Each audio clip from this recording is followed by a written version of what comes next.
Hello, नमस्कार। मैं आपका द कॉमर्स विजन पर स्वागत करता हूं। हम लोग इकोनॉमिक्स पढ़ रहे हैं। इकोनॉमिक्स में जो इकोनॉमिक्स के इंट्रोडक्शन है, लॉ ऑफ डिमांड है, लॉ ऑफ सप्लाई है, ये डिफरेंट टाइप्स के चैप्टर हम लोग पढ़ चुके हैं। आगे है फिक्स्ड कॉस्ट। फिक्स्ड कॉस्ट क्या है? अब आप जानते हैं, बहुत नाम सुने होंगे फिक्स्ड कॉस्ट का। Fixed cost, variable cost, average variable cost, average fixed cost, ये सब चीज़ें बहुत सुने होंगे, मार्जिनल कॉस्ट। अब आते हैं फिक्स्ड कॉस्ट पे। फिक्स्ड कॉस्ट क्या है? फिक्स्ड कॉस्ट मीन्स कि सिंपल से समझिए, चाहे प्रोडक्शन जीरो हो, चाहे प्रोडक्शन मैक्सिमम हो, ये जितना हो सकता है, उस कॉस्ट की जो टोटल वैल्यू होती है वो फिक्स्ड होती है। उसको डिपेंड नहीं करता है कि हमारे कंपनी में, हमारे घर पर या हमारे बिजनेस में प्रोडक्शन कितना हो रहा है, हमारा सेल कितना हो रहा है, डजेंट इम्पोर्टेंट मैटर, राइट। तो ऐसी कोई भी कॉस्ट जो कि प्रोडक्शन पर डिपेंड नहीं करती है, that is fixed cost. For example, मान लीजिए कि आप कंपनी का या अपने घर का या अपने बिजनेस का इंश्योरेंस कराए हुए हैं, या एक मान लीजिए कि मैनेजर रखे हुए हैं। तो आप जानते हैं जो मैनेजर है या जो इंश्योरेंस कराए हैं, जो इंश्योरेंस प्रीमियम दे रहे हैं, वो चाहे आपके घर में कोई प्रॉब्लम आए ना आए, चाहे आपके बिजनेस चल रहा हो नहीं चल रहा हो, मैनेजर की सैलरी देनी ही देनी है। अगर उसको 50,000 पर मंथ देते हैं तो उनको देना ही देना है। वो प्रोडक्शन पर डिपेंड नहीं कर रहा है, वर्क पर डिपेंड नहीं है, आप उसको देना है। तो अगर प्रोडक्शन पर डिपेंड नहीं है, अगर प्रोडक्शन हो ना हो, उसको देना है, that is fixed cost. Okay. और टोटल में फिक्स्ड होता है, ये भी ध्यान रखना है। मीन्स नेचर उसकी कैसी होती है? दो चीजें हैं यहाँ पर फिक्स्ड कॉस्ट को, अभी यहाँ पर मैं इसलिए बता दे रहा हूँ, कंफ्यूजन ना हो। टोटल में ये फिक्स्ड होगी, ओके, फिक्स्ड। बट नेचर से ये परिवर्तनशील होगी। नेचर से मीन्स जैसे मान लीजिए कि आप 10,000 दे रहे हैं किसी की सैलरी, तो आपका प्रोडक्शन हो रहा है या नहीं हो रहा है, आप दे रहे हैं, ओके। तो ये तो फर्स्ट कंडीशन है कि चाहे प्रोडक्शन जीरो हो, चाहे 1,000 हो, चाहे 1,00,000 हो, सैलरी यदि किसी को 10,000 दे रहे हैं तो दे रहे हैं, राइट। सेकेंड, नेचर परिवर्तनशील क्यों है कि यदि मान लीजिए कि जो ही टू गुड्स बन गए, मान लीजिए कि जिस कंपनी में आप 10,000 सैलरी पा रहे थे, उसमें 2 गुड्स मैन्युफैक्चरिंग हो गए, तो एवरेज जो फिक्स्ड कॉस्ट आएगा वो क्या हो जाएगा? 5,000 हो जाएगी नहीं, क्योंकि आप इसमें 2 से भाग दे देंगे। यदि 3 हो जाएगा तो इसमें 3 से भाग डिवाइड कर देंगे। यदि 4 गुड्स बन जाएंगे तो 4 से कर देंगे, और ये धीरे धीरे कम होता चला जाएगा, होगा कि नहीं? धीरे धीरे ये कम होगा, 5 हो जाएगा, फिर 300, 3,333 रुपीज़ हो जाएगा। ऐसे ये घटता चला जाएगा, घटेगा। तो मैं इसी बात को बता रहा हूँ कि टोटल में फिक्स होता है, बट जैसे जैसे हम प्रोडक्शन को इंक्रीज करते हैं तो उससे हम डिवाइड करते हैं, तो पर जो प्रोडक्शन कॉस्ट है वो रिड्यूस होता चला जाता है। तो दो चीज़ें बहुत क्लियरली याद रखिएगा, राइट, कि फिक्स कॉस्ट टोटल में फिक्स होता है, not depend on production, but जैसे जैसे हम प्रोडक्शन को इंक्रीज करते हैं पर फिक्स कॉस्ट घटता जाता है, ओके, बढ़ेगा कभी नहीं, ओके। ये हमेशा घटेगा, या तो मैक्सिमम होगा, यदि नहीं प्रोडक्शन होगा तो 10,000, यदि हो रहा है तो उसे घटता चला जाएगा, बट जीरो कभी नहीं होगा, ये भी ध्यान रखे रहिएगा। तो 3 चीज समझ गए यहाँ पे कि फिक्स कॉस्ट टोटल में फिक्स्ड होता है, बट जैसे जैसे हम प्रोडक्शन करते जाते हैं वैसे वैसे घटता जाता है। थर्ड, ये कभी भी जीरो नहीं हो सकता है, चाहे जितना आप प्रोडक्शन कर दीजिए। ये घटता, मान लीजिए 3,330 रुपीज़ है, हो जाएगा, फिर 4 बनाएंगे तो 2,500 हो जाएगा, 5 बनाएंगे तो 2,000 हो जाएगा, ये घटता जाएगा, बस जीरो नहीं होगा। क्यों? क्योंकि ऐसा तो हो नहीं सकता कि फिक्स कॉस्ट हो ना, वो चाहे 1 पैसा है, 2 पैसा है, आना ही आना है। तो इस बात को ध्यान रखे रहना है, राइट। अब चलते हैं डिफिनीशन पे। Fixed cost are those costs that are incurred as a result of the use of fixed factor inputs। मैं बताया, फिक्स्ड फैक्टर इनपुट्स के यूज करने से जो कॉस्ट आती है दैट इज फिक्स्ड कॉस्ट। और फिक्स्ड फैक्टर क्या है, अभी आगे बात किया जाएगा। जैसे कि मैनेजर की सैलरी है, जैसे कोई इंश्योरेंस प्रीमियम दे रहे हैं जो कि फिक्स्ड रहे, उस जैसे मान डिप्रिसिएशन चार्ज हो रहा है, तो चाहे कंपनी में प्रोडक्शन हो ना हो, मशीन यूज हो रही हो नहीं हो रही है, डजेंट इम्पोर्टेंट। इंपॉर्टेंट ये है कि आपको डिप्रिसिएशन चार्ज करना है, उसको घटा देना है, right. Next, they remains fixed at any level of output in the short run. Short run में एनी लेवल पर क्या होता है, फिक्स्ड कॉस्ट फिक्स्ड होती है। ओके, तो इसमें कुछ देखते हैं कैरेक्टर क्या है।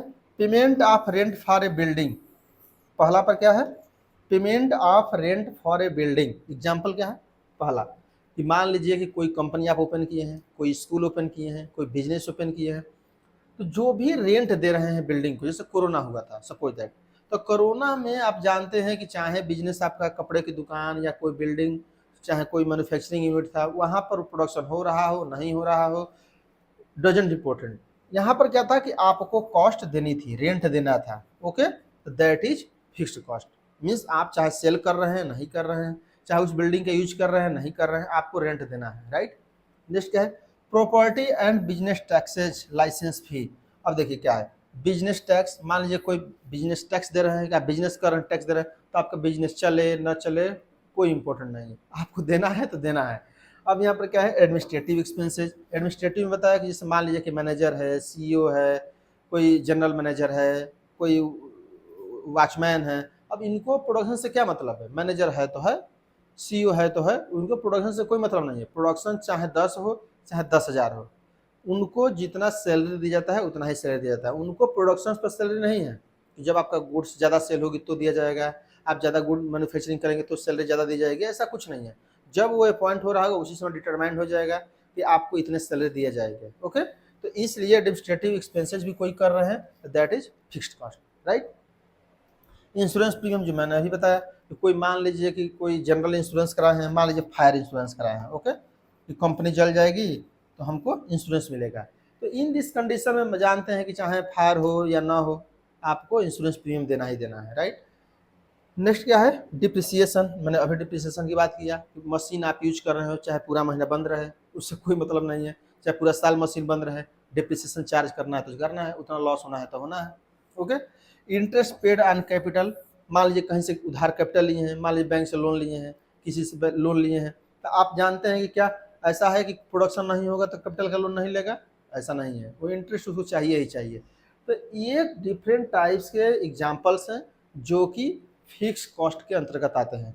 इन डिफरेंट टाइप्स के जो भी फैक्टर्स इनपुट्स आप यूज कर रहे हैं, उस फैक्टर इनपुट्स को जो पेमेंट कर रहे हैं, that is fix cost, right. I think आप लोग समझ गए होंगे कि फिक्स्ड कॉस्ट क्या है। ओके, चलते हैं नेक्स्ट पॉइंट पे, वेरिएबल कॉस्ट और प्राइम कॉस्ट। अब देखिए आपसे पूछा जाए कि वेरिएबल कॉस्ट, कभी कभी स्टूडेंट से पूछा जाता है कि प्राइम कॉस्ट क्या है, तो प्राइम कॉस्ट फिक्स्ड कॉस्ट को मानते हैं, बट ऐसा नहीं सोचना है। ओके, वेरिएबल कॉस्ट या प्राइम कॉस्ट एक चीज़ें हैं। अब वेरिएबल कॉस्ट ऐसे समझिए, जैसे मान लीजिए कि ये पेन है, ये पेन बनी हुई होगी, तो आप जानते हैं कि जब प्रोडक्शन हो रहा होगा तभी इसमें जो कॉस्ट आ रही है, जो कुछ मान लीजिए कि इसमें रिफिल है या कोई सेंसिटिव चीज़ लगाया गया है, तो ये तभी यूज हो रहा होगा जब ये पेन बन रही होगी। अगर मान लीजिए कि जीरो बनता, तो क्या इसमें जो कुछ मटेरियल यूज किया गया है क्या यूज होता, जो लेबर लगा होता क्या लेबर यूज होता, नहीं होता। तो ऐसा कोई कॉस्ट जो कि यदि ये पेन बन रहा है तो लग रहा है, यदि पेन नहीं बन रहा है तो नहीं लग रहा है, that is variable cost. Okay, means यदि जीरो प्रोडक्शन है तो जीरो कॉस्ट रहेगी, ज़्यादा प्रोडक्शन होगा तो ज़्यादा कॉस्ट होगी, 10 होगा तो 10 के अनुसार कॉस्ट होगा, 20 होगा तो 20 के कॉस्ट होगा। जैसे मान लीजिए कोई पेन ही है, पेन में जानते हैं कि क्या क्या प्लास्टिक लगा हुआ है। ओके, मान लीजिए कि उसके रिफल लगा हुआ है। ओके, ये दो चीज़ लगी हुई है। अब आप जानते हैं कि जब पेन बन रही होगी तभी तो प्लास्टिक का रिफिल यूज हो रहा होगा। अगर मान लीजिए कि कोई पेन नहीं बन रहा है तो ये जीरो है। ओके, एक पेन बन रहा है तो एक रिफल लग रहा है, एक के बराबर प्लास्टिक लग रही है। ओके, तो ये आप देखिए कि जैसे जैसे प्रोडक्शन बन रहा होगा तो ये क्या होगा कि बढ़ता जाएगा, एक दो बन रहा है तो दो रिफिल, तीन बन रहा है तो थ्री रिफिल्स, ये सब चीज़ें बढ़ती जाएंगी, अगर नहीं बनना होगा तो नहीं। ओके, तो वेरिएबल कॉस्ट क्या है, डिपेंड ऑन प्रोडक्शन, उत्पादन पर डिपेंड करता है। अगर सेल होगा तो लगेगा, सेल होगा तो नहीं लगेगा। जैसे कमीशन मान लीजिए है, सेल ऑन कमीशन, तो अब जानते हैं जब सेल होगा तभी तो कमीशन देना है, सेल नहीं होता नहीं कमीशन देना है। कोई आप रॉ मटेरियल, जैसे मान लो कार बन रही है तो कार में मान लीजिए टायर लग रहा है, तो कोई टायर लग रहा है तो कार बनेगी तभी तो टायर देना है। अगर मान लीजिए कार साल भर में नहीं बने तो टायर की कॉस्ट नहीं है, तो टायर क्या है, वेरिएबल कॉस्ट है। ओके, अब आते हैं डिफिनीशन पे। Variable cost are those cost that are incurred by the firm as a result of the use of variable factor inputs. Variable factor inputs means ऐसे समझिए, जैसे अभी एग्जांपल है तो बताने की आवश्यकता ही नहीं, मैं एक एक कोशिश में बता दूंगा। ओके, तो एग्जांपल यहीं पर देख लेते हैं, राइट। अब देखते हैं price of raw material. Raw material जैसे मान लीजिए कि आप रिफल यूज कर रहे हैं, ओके, कोई प्लास्टिक यूज कर रहे हैं, तो ये सब क्या है, रॉ मटेरियल है। रॉ मटेरियल जैसे मान लीजिए कोई कपड़ा बना रहा है तो जो कॉटन यूज हो रहा है, तो कॉटन तो कपड़ा बनेगा तभी यूज होगा, ऐसा तो नहीं कि बाद में होगा। तो that is variable cost, means production हो तो होगा, नहीं होगा तो नहीं होगा, सिंपल सी बात है। जबकि आप देखिए तो फिक्स कॉस्ट के साथ ऐसा नहीं था। फिक्स कॉस्ट चाहे उत्पादन हो चाहे उत्पादन नहीं हो, आपको फिक्स कॉस्ट फिक्स ही रहती है, वो देना ही देना है। Okay, wages of labour means labour की कॉस्ट। मान लीजिए कि लेबर है, जानते हैं कि कभी कभी फायर किए जाते हैं लेबर को, जैसे मान लीजिए कि ज़्यादा लेबर हो जाता है तो हटा भी दिया जाता है। क्यों? क्योंकि मान लीजिए कि 100 यूनिट्स बनानी है तो 100 यूनिट्स के अनुसार लेबर रखेंगे, 1000 यूनिट्स बनानी है तो 1000 यूनिट्स के अनुसार लेबर रखेंगे। तो लेबर की कॉस्ट जो होती है फ्लेक्सिबल होती है। जैसे मान लीजिए कि कोई रोड बन रहा है, तो रोड मान लीजिए कि इतना दूर तक बन रहा है तो इतने के लेबर चाहिए। ओके, ज़्यादा बन रहा है तो ज़्यादा के लेबर चाहिए। तो लेबर फ्लेक्सिबल है, इसीलिए वेरिएबल कॉस्ट के अंतर्गत आता है, right. Next, fuel and power charge. जैसे मान लीजिए कि कोई जनरेटर लगा हुआ है कंपनी में, ओके, जनरेटर, तो जनरेटर के जो पावर है या फ्यूल है या इलेक्ट्रिसिटी है, ओके, इलेक्ट्रिसिटी है, ये दोनों जब चलेंगी तभी यूज होगा। जैसे मान लीजिए कोई कंपनी चल रही है तो कंपनी आज बंद रहेगी तो क्या इलेक्ट्रिसिटी चार्ज लगेगा? नहीं लगेगा, क्योंकि यूनिट्स पर है, यूनिट्स लगेगा नहीं। मान लीजिए कोई जनरेटर पर वर्क हो रहा है तो जनरेटर जब चलेगा तभी तो फ्यूल डालना है, ऐसा तो है नहीं कि जनरेटर आज कंपनी में वर्क नहीं हुआ फिर भी जनरेटर चल रहा था, ऐसा तो होना नहीं है। तो इसलिए कोई भी फ्यूल या पावर जब कंपनी में प्रोडक्शन हो रहा होता है तभी लगता है और तभी उसको यूज भी करते हैं, राइट। नेक्स्ट क्या है, टैक्स। टैक्स क्या है?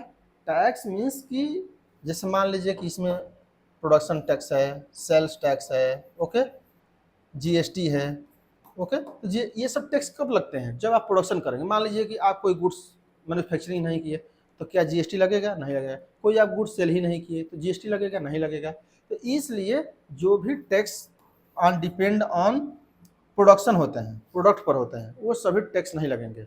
मीन्स यदि आप 0 सेल कर रहे हैं तो 0 जीएसटी हो जाएगा, यदि 10 सेल कर रहे हैं तो 10 गुड्स पर जीएसटी देना है। तो GST in this type tax क्या है? वेरिएबल है, ओके, प्रोडक्ट पर डिपेंड करता है, राइट।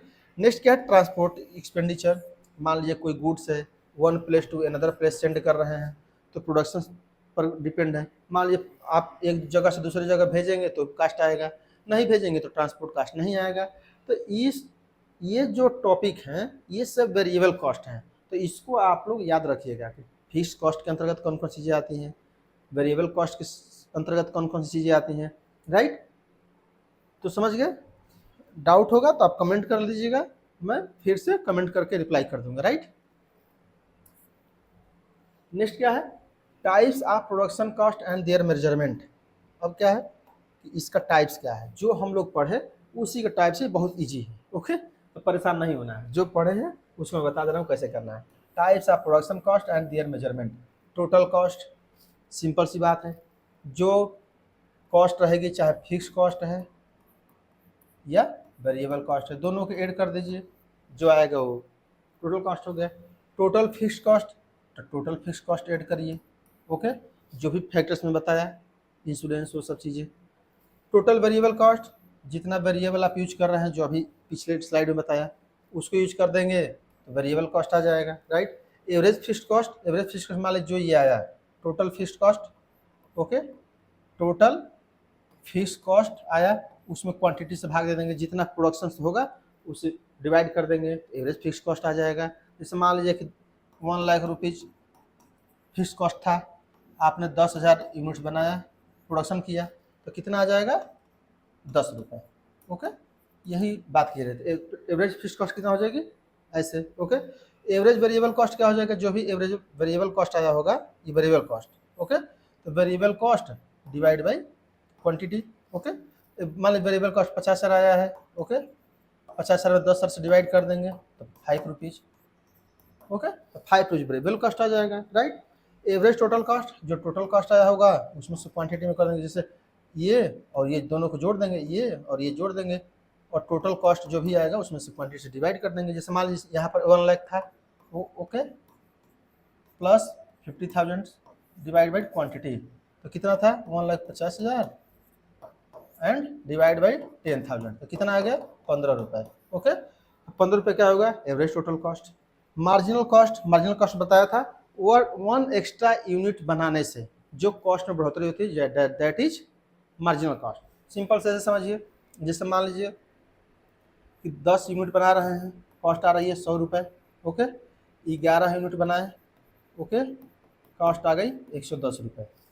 या सेल किए, कुछ भी ले सकते हैं, ये सेल कर रहे हैं या मैन्युफैक्चरिंग कर रहे हैं, तो ये जो 1 यूनिट आप प्लस किए और ये 10 रुपये जो बढ़ा that is marginal cost. Okay, marginal कितना क्या हो गया 10 रुपये। सिंपल से एग्जाम्पल याद रखिए कि एक गुड्स के मैन्युफैक्चरिंग करने से या एक अतिरिक्त गुड्स के सर्विस देने से या सेल करने से जो भी आपकी इनकम होती है या जो भी कॉस्ट में वृद्धि होती है दैट इज मार्जिनल कॉस्ट। तो सिंपल सी बात है, मार्जिनल कॉस्ट क्या होगी, जो भी वृद्धि होगा। जैसे मान लीजिए कि जो बताया 10 रुपये क्या है, 100 रुपये से 110 रुपया हो रहा है। अगर 108 रुपया होता है तो 8 रुपया हो जाता है। ओके, 112 रुपया हो जाता है तो 12 रुपये मार्जिनल कॉस्ट हो जाता है। जो भी लास्ट वाला चेंज हो रहा है मीन्स एक गुड्स को बनाने में कितना चेंज रहा है that is marginal cost, right. चलते हैं नेक्स्ट पॉइंट पे। अब कुछ रिलेशनशिप देखते हैं। रिलेशनशिप जब हम लोग पढ़ेंगे मार्केट तो उसमें हम लोग पढ़ेंगे भी, थोड़ा सा यहाँ पर देख लीजिए चीज़ों को, ताकि आपको लिखते समय कुछ चीज़ें पता रहे, राइट।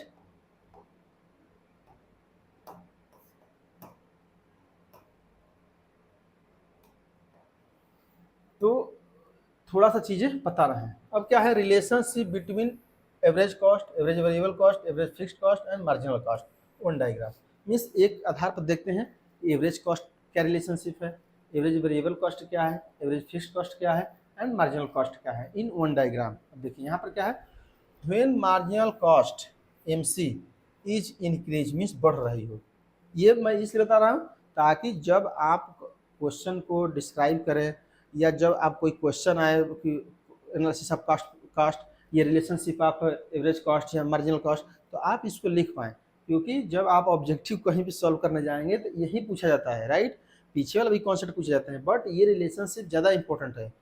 तो इसलिए इसको बताया जा रहा है, इसको याद भी रख लेना है कि कैसे कैसे ये रिलेशंस होते हैं दोनों तीनों चीज़ों में। तो यहाँ पर देखिए क्या है, यदि मार्जिनल कॉस्ट बढ़ रही है तो average cost will continue to fall. Means average cost क्या होगा, घट रहा होगा। ओके, मार्जिनल कॉस्ट बढ़ रहा होगा तो एवरेज कॉस्ट क्या होगा, घट रहा होगा, but average cost marginal cost से ज़्यादा होगी।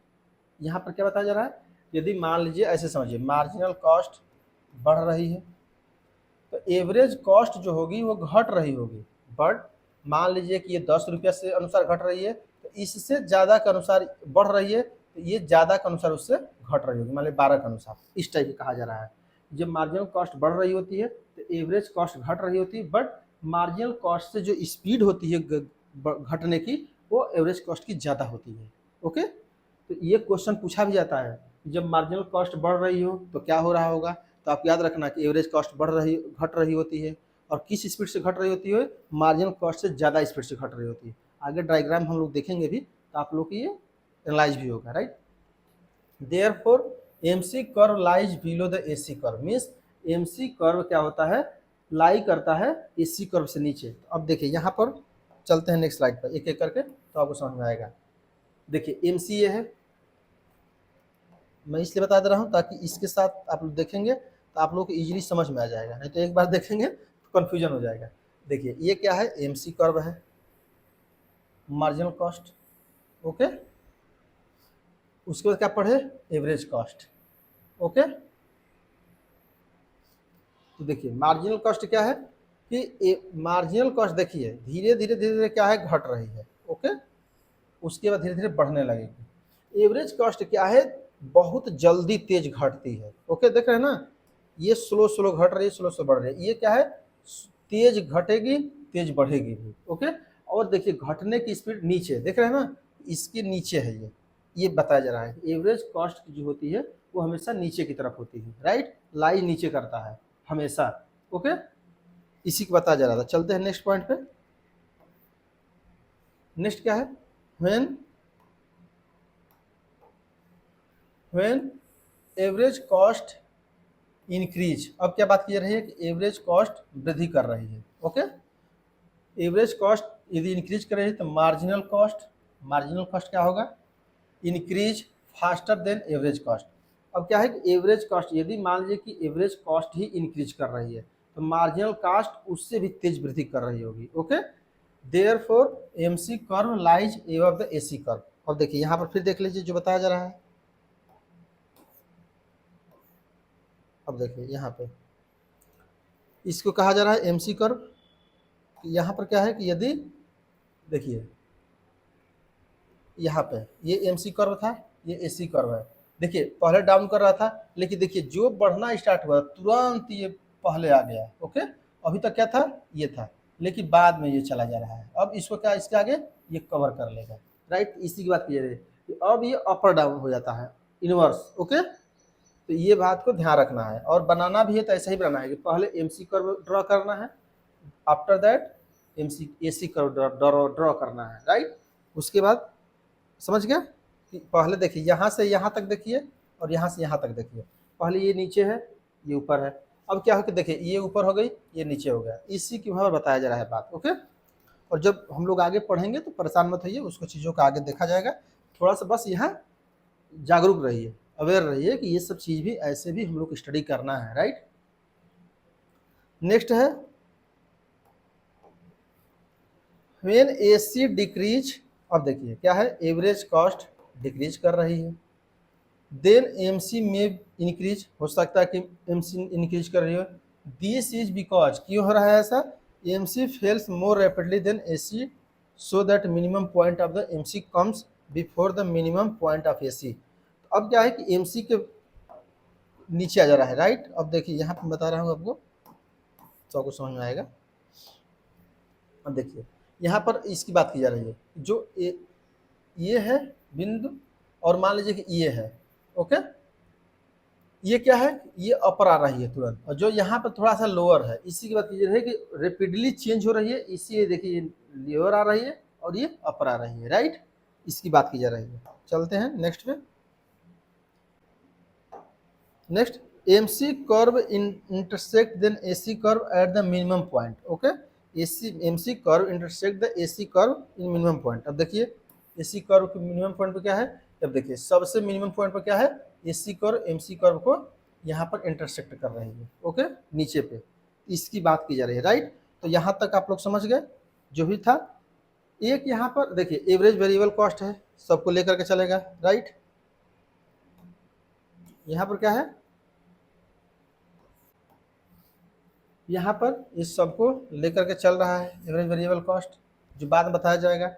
एवरेज फिक्स्ड कॉस्ट देखिए, एवरेज फिक्स्ड कॉस्ट क्यों, अब केवल मैं ड्रॉ कर रहा हूँ, उसको ध्यान रखिए।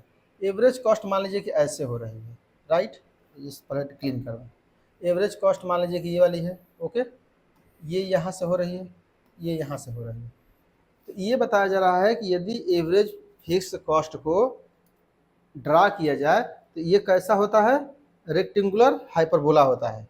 ओके, आयताकार परवलय मीन्स क्या है कि जो ये है, जो आप कॉस्ट पढ़ाए होंगे तो आप देखे होंगे, और जो ये है ये क्या होना चाहिए, बराबर होना चाहिए। राइट, यहाँ पर बराबर नहीं है, लेकिन जिस मान लीजिए कि ऐसे हो, ऐसे जैसे ये है। ओके, फिर जैसे ये हो, तो ये बाहर बोला जा रहा है कि ये दोनों बराबर होना चाहिए। ओके, इसी को आयताकार परवलय बोला जाता है, रेक्टेंगुलर हाइपरबोला। ओके, तो इस कॉन्सेप्ट को हमेशा ध्यान रखना है। ओके, ये क्वेश्चन पूछा जाता है कि कौन सी रेखा, इसमें से आपसे क्वेश्चन पूछा जाए कि MC, AC, average variable cost, average fixed cost में से कौन रेखा रेक्टेंगुलर हाइपरबोला की तरह वर्क करती है, तो आपको हमेशा याद रहना चाहिए एवरेज फिक्स्ड कॉस्ट। राइट, तो यहाँ तक इस कॉन्सेप्ट को ध्यान रखिएगा। तो ये कुछ कॉस्ट थे जो कि थोड़ा बहुत आप लोग को निश्चित रूप से समझ में आया होगा।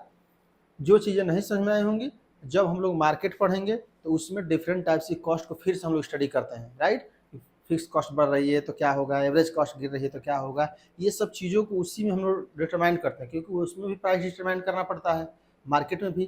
तो इसलिए इस कॉन्सेप्ट को क्यों पढ़ा जा रहा है, एक्चुअली मैं ये कॉन्सेप्ट को मैं चाहता हूँ वहाँ ही बताता, लेकिन मैं चाह रहा हूँ कि मार्केट पढ़ाने से पहले जो प्रोडक्शन कॉस्ट है एंड रिवेन्यू कॉस्ट है, दोनों रिवेन्यू पढ़ा दिया जाए। मीन्स कि कॉस्ट कैसे कैलकुलेट होता है, रिवेन्यू कैसे कैलकुलेट होता है, दोनों चैप्टर जब पढ़े रहेंगे तभी मार्केट में आप प्राइस भी डिटरमाइन कर पाएंगे और रिवेन्यू भी डिटरमाइन कर पाएंगे। तो बेसिकली फंडामेंटल ये है। तो आप कॉस्ट यहाँ पढ़ लिए, नेक्स्ट वीडियो में रिवेन्यू पढ़ लेंगे। ओके, जब दोनों हम लोग पढ़ लेंगे तब जा करके हम लोग मार्केट पढ़ेंगे कि मोनोपोलिस्टिक मार्केट क्या है, परफेक्ट कंपटीशन क्या है, मोनोपोली क्या होती है, ओलिगोपोली क्या होती है, डिफरेंट टाइप्स की मार्केट पढ़ेंगे। ओके, तो ये इसीलिए पढ़ा जा रहा है कि कॉस्ट को थोड़ी बहुत आइडिया होनी चाहिए कि फिक्स कॉस्ट क्या है, रियल कॉस्ट क्या है, अपॉर्चुनिटी कॉस्ट क्या है, एवरेज फिक्स कॉस्ट क्या है, एवरेज वेरिएबल कॉस्ट क्या है, टोटल फिक्स कॉस्ट क्या है। इन सब चीज़ों की जानकारी होनी चाहिए ताकि जब मार्केट पढ़ाया जाए तो ऐसा नहीं हो कि आप कास्ट के बारे में कुछ न जानते हो। ओके, या रिवेन्यू पढ़ाया जाए तो एवरेज रिवेन्यू क्या होता है, टोटल रिवेन्यू क्या होता है, मार्जिनल रिवेन्यू क्या होता है, ये सब चीज़ें भी आपको पता रहना चाहिए, राइट। इसलिए ये कॉन्सेप्ट को पहले पढ़ा जा रहा है। तो इसलिए थोड़ा सा भी यदि समझ में आ रहा है तो आप एक दो बार और वीडियो को देख लीजिए, परफेक्ट समझ लीजिए, और जो थोड़ी बहुत कॉन्सेप्ट डाउट रहेगा उसको जब हम लोग मार्केट पढ़ेंगे तो डेफिनेटली हम लोग सॉर्ट आउट करेंगे, राइट।